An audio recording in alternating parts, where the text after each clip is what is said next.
Welcome back to the College Loop Podcast, episode 37 of the College Loop Podcast, or the John Vaughn episode for all you kicker lovers out there. If you didn't know, he was a starting kicker in 2004 in Auburn's undefeated season, where they wrongfully were not allowed in the BCS National Championship. But yeah, as you can see, it's just me today. Just me, Dylan Larck. Daniel Locke is in traffic after covering the Auburn basketball game, which I'll get started talking about in just a minute. Harrison Tarr also off dealing with personal matters. He will be back probably sometime next week. But for right now, it's just me and y'all for next 20, 30 minutes that, you know what? Let's have some fun. Why not? But to get started, we're not going to have fun talking about this game, though. Auburn basketball ended their season off with an 81-64 loss to one seed Houston in the NCAA tournament that just pretty much ended their season. I mean, Auburn started off pretty hot. Auburn was up 41-31 at the half, and then something just happened with Houston, or something happened wrong with Auburn, where Auburn got outscored 50-23 in the second half. And the free throw shooting is a big storyline here because it seemed like every time Auburn went up to shoot a free throw, they at least missed one. I mean, it was sometimes it was they missed both of them, or no one really missed all three of them if they shot three. But I remember Katie Johnson hit two of his three. But I mean, looking at it, Johnny Broome missed 10 free throws. Jay Will, he hit 3 of 4. Alan Flanagan, 4 of 5. Zeb Jasper, 1 of 2. Tre Donaldson went 0 of 2 on his free throws, and Katie Johnson also missed 2. Auburn shot 19 of 36 from that free throw line. And the big misnomer here, Wendell Green did not shoot a single free throw after breaking the record last game against Iowa, where he's now hit 32 consecutive ones. And I mean, if he stays at Auburn, that record is going to continue in the next season. But I'm looking at the box score right now, and the free throw shooting 52.8% from the free throw line. That should never happen.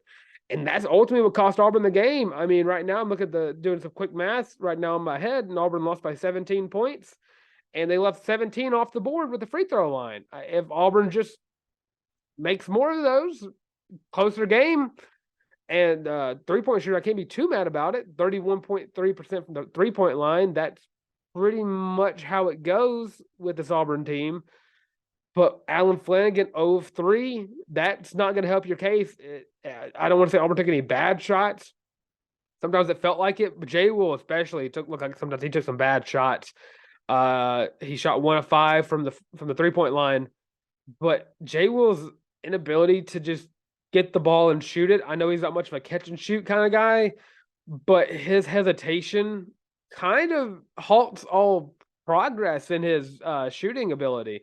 I don't know, not shooting ability, but his shooting form. There we go. Shooting form is what I'm going for. So I'm looking at that when I'm watching the game, and he pump fakes the shot and then shoots it.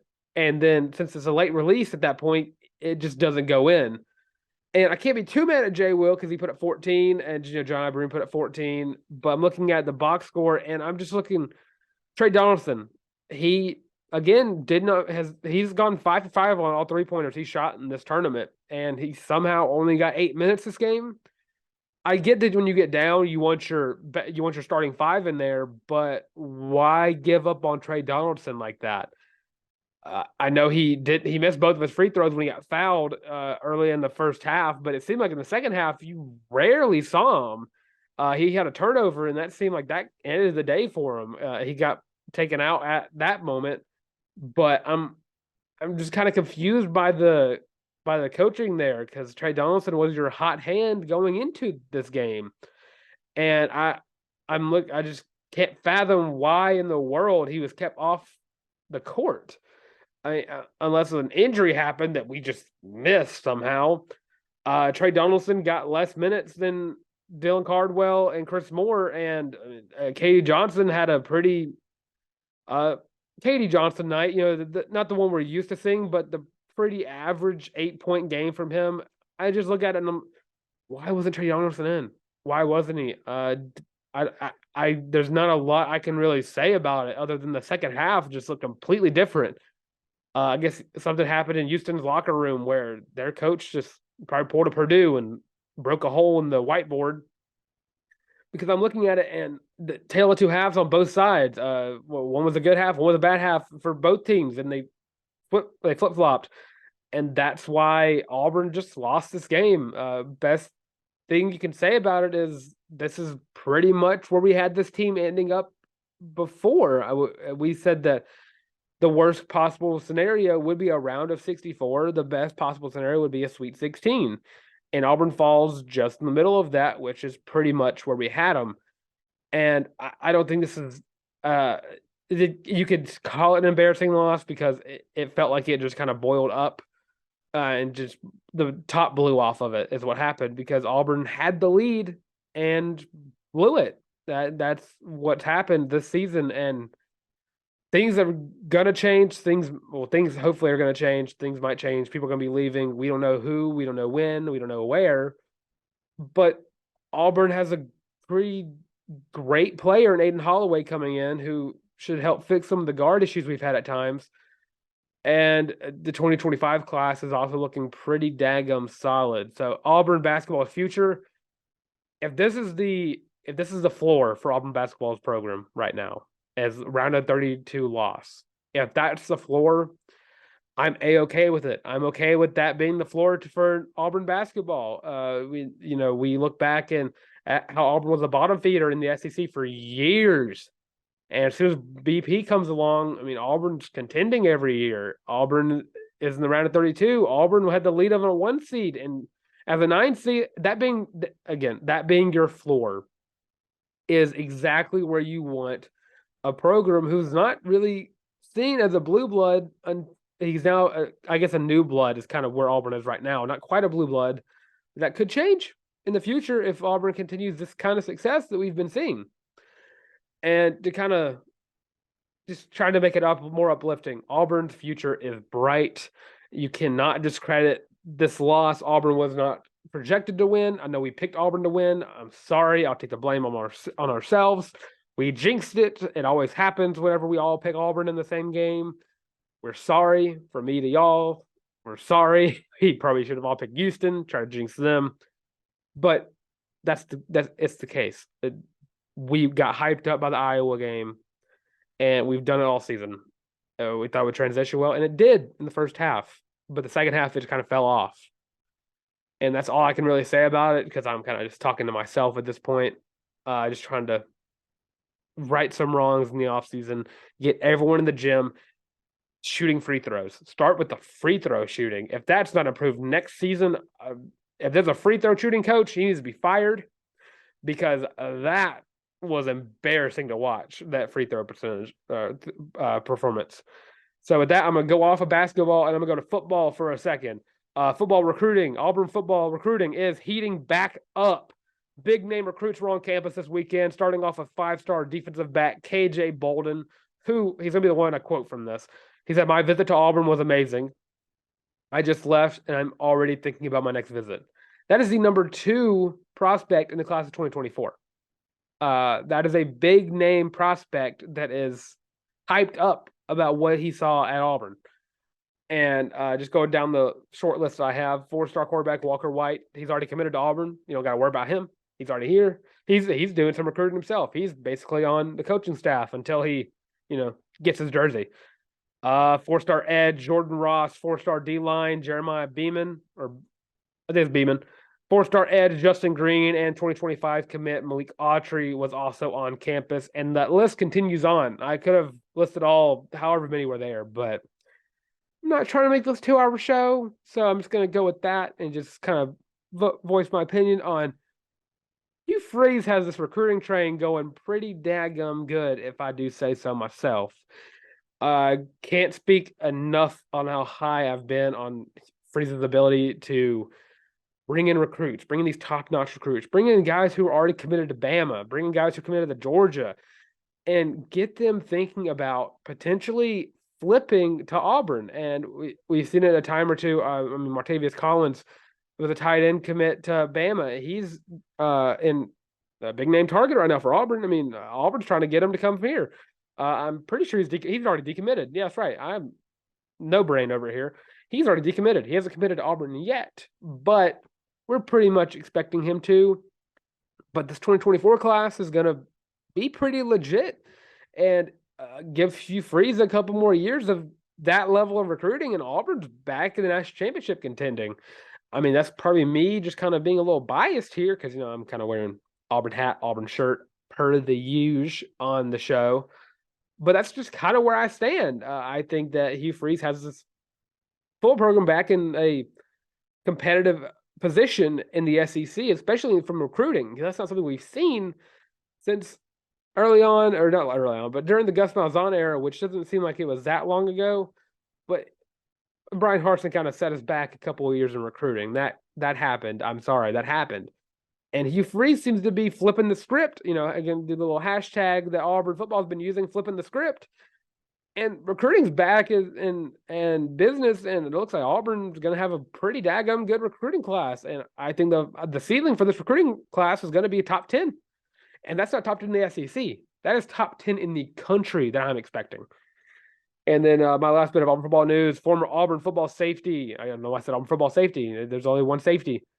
Rudy Ford re-signed with the Green Bay Packers on a 1-year, $2.5 million deal after his pretty daggum good. I mean, I'm showing off my country roots here, but pretty daggum good season as a backup safety, really. 44 tackles, 3 pass deflections, a forced fumble, and a fumble recovery. There we go. And, of course, 3 INTs that he picked up towards probably the end of the season, I believe. But I think it was spaced out properly. And then moving on to women's basketball. They are moving on to the second round of the WNIT after their 73-58 win over the Tulane Green Wave. They will be going to Clemson to take on, Clemson Tigers. Let's see, I have lost my schedule. That is annoying for me. There it is. Head to Clemson tomorrow, as this is coming out on Monday, March 20th, where they will take on the Clemson Tigers in the second round of the WNIT.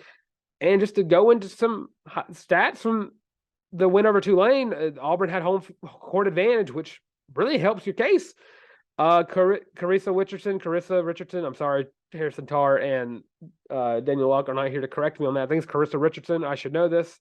16 points from her. That is a career high. Honestly, Scott Grayson doing what she does best, leading Auburn in points with 18. Alicia Coulibaly put up 11. Sydney Shaw put up 15. And, of course, Marshawn Bostic put up 7, which starting 5 putting up those kind of numbers. Talk about it with Auburn men basketball. Whenever 4 out of the 5 put up double-digit points, it's kind of hard for that team to lose. Same thing here. I don't really have a prediction for the game. I don't really know Clemson's women's basketball team that much. But with it being this season is a success for Coach Shea.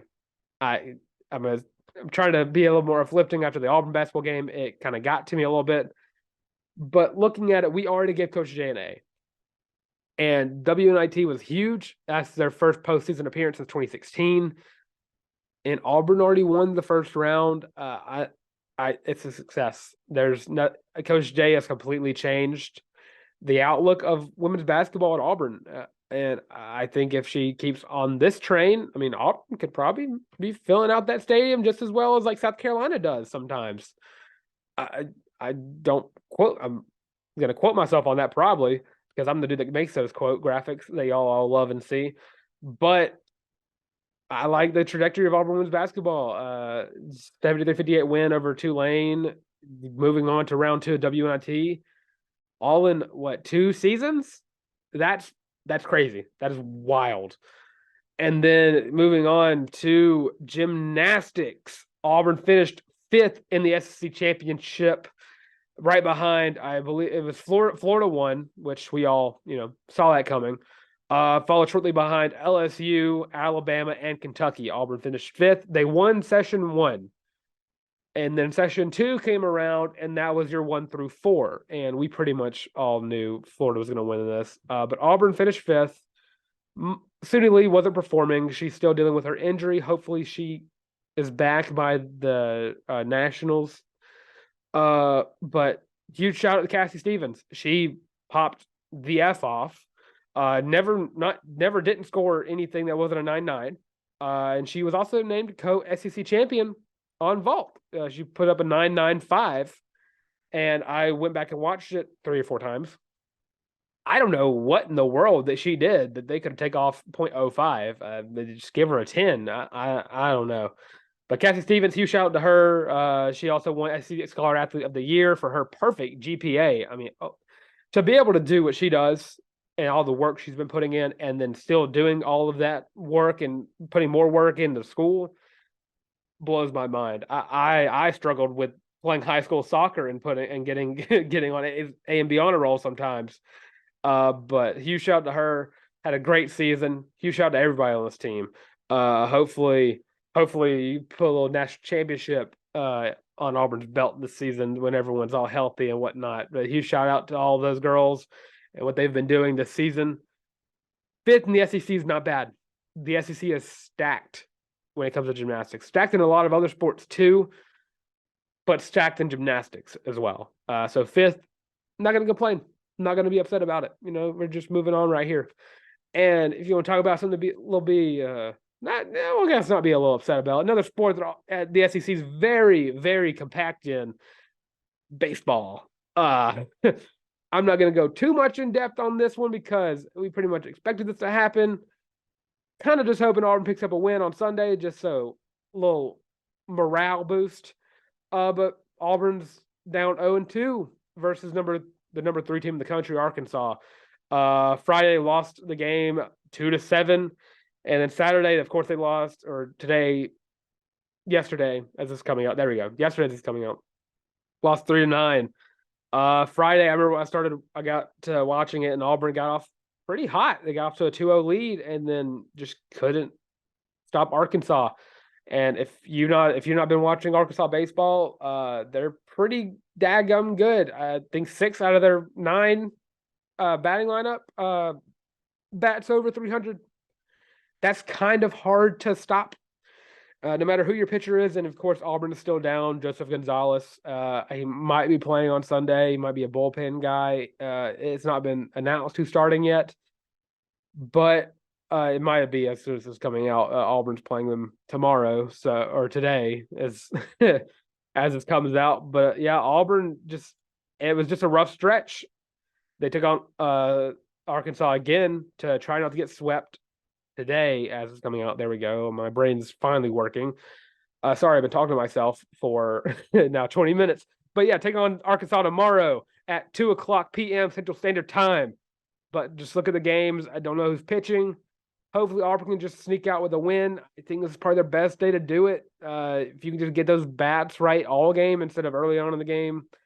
If I'm looking at the box score right now, Auburn put up from the Friday game, went up 1-0, and then, of course, 2-0 in the 4th, and then gave up 5 runs in the bottom of the 4th. And that really killed the team. And then 2 more runs out of that in the bottom of the 6th by Arkansas. Then you go on to Saturday, nothing went Auburn play on Saturday. Nothing did. Saturday is probably one of the worst days in Auburn athletic history.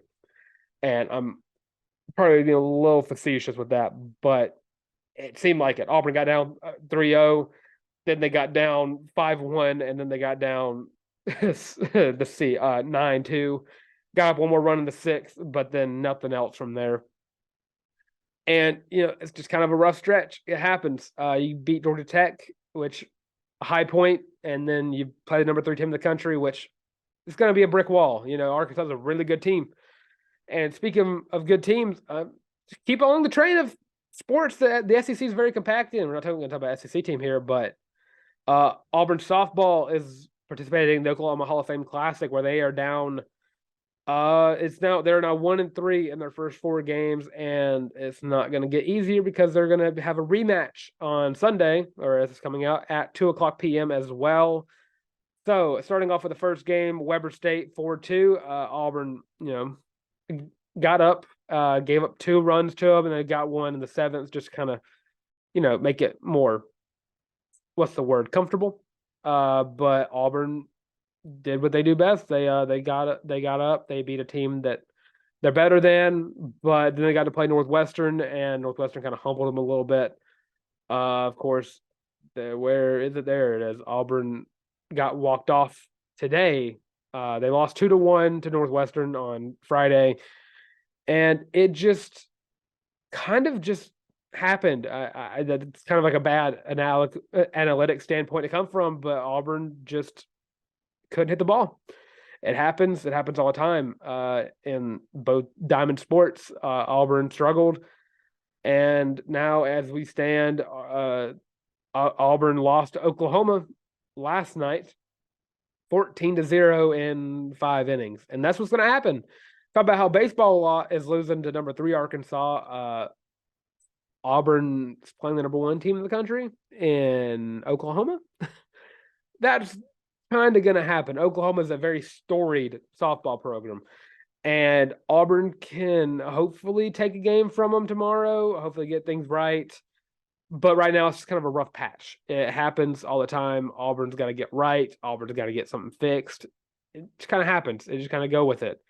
I don't think the Auburn team's in any danger. I still think they're still a very good team. It just kind of hit a rough patch. It happens to the best of us. Happens all the time. Happens in every sport. But yeah, I mean, Auburn's playing the number 1 team in the country. That's what's going to happen. It just happens all the time. But you play close as Northwestern. You beat Weber State. If you can get another win, if you can somehow sneak away a win against Oklahoma, I consider that a win. You get a win against the number 1 team in the country. That's a huge win in that point. But yeah, Auburn softball trying to close out that classic. Auburn baseball trying to not get swept. Gymnastics finishing off 5th in the SEC championship. Still looking forward to the next championships as they're coming up. The WNIT is still going on, so make sure to check out and go watch Auburn play Clemson on Monday. And let me know in the comments, how would you grade Auburn basketball season? Losing in the round of 32, probably a little under the expectations by most fans. Probably not me. I thought this team probably wasn't as talented as last year. It's kind of hard to replace 2 first-rounders. But yeah, how would you grade Auburn basketball season from, do you want to do numeric or either do 1 to 10 or A through F? Do one of those maneuvers. But yeah, of course, that's going to be the end of the show today. Go follow Harrison Tarr at by Harrison Tarr and Daniel Locke at Daniel J. Locke. And of course, you can follow me, Dylan Larck, at your boy the Tank. That is at YABOI the Tank. Also catch me on the Auburn Daily Show every Monday with Lance Daw and Wednesdays with Harrison Tarr. And you can follow the College Loop literally everywhere. And when I say everywhere, I mean everywhere. That is YouTube. That is Spotify. That's Apple Podcasts. That's Google Podcasts. It's Amazon Music. That is TikTok, Instagram, Facebook, and Twitter. But sadly, we do not have a MySpace just yet. And with all that being said, in the College Loop Podcast.